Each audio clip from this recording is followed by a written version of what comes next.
Hello, I'm Tom and welcome to stringsavvy.com.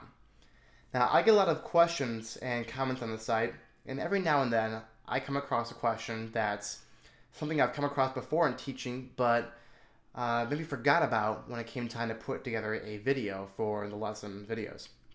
This is one of those questions.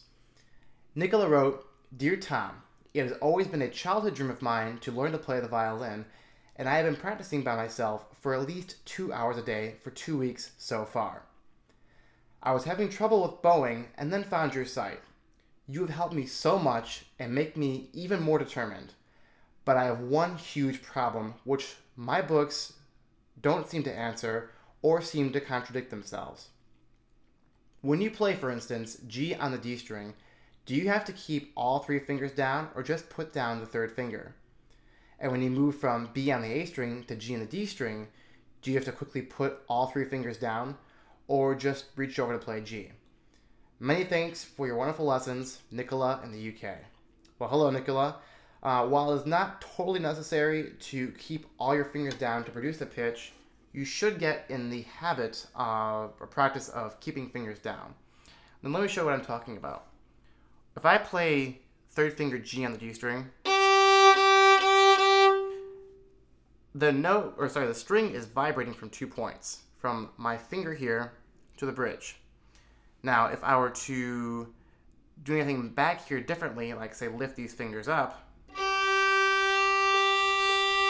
it does not affect the pitch at all. However, you should be in the practice of keeping fingers down simply for ease of playing. It's much easier to do one thing, say lift your 3rd finger up to play F sharp, than it is to lift your 3rd finger up and put your 2nd finger down, or vice versa. Plus, it oftentimes will sound better too. Your other question about switching strings, do you need to put all 3 fingers down? The answer is no. I actually had a student for a long time who would do this. They would play B on the A string, and then they would go over and go 1, 2, 3, and find G, and play G.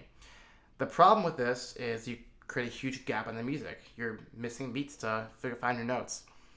So the solution is one of 2 things. Either already have your finger kind of floating over, hovering over the string, ready to play, and when it's time to play, just put the pressure down.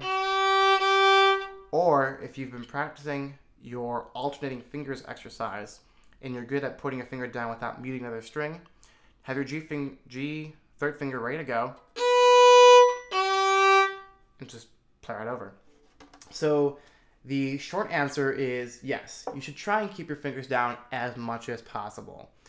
So I hope that answers your question. If you have any other questions at all, Nicola or anyone else out there, never be afraid to go on to stringsavvy.com, find a lesson, and go ahead and post your questions or comments, praise, hate mail, love mail, whatever you want. Once again, I'm Tom, and keep practicing.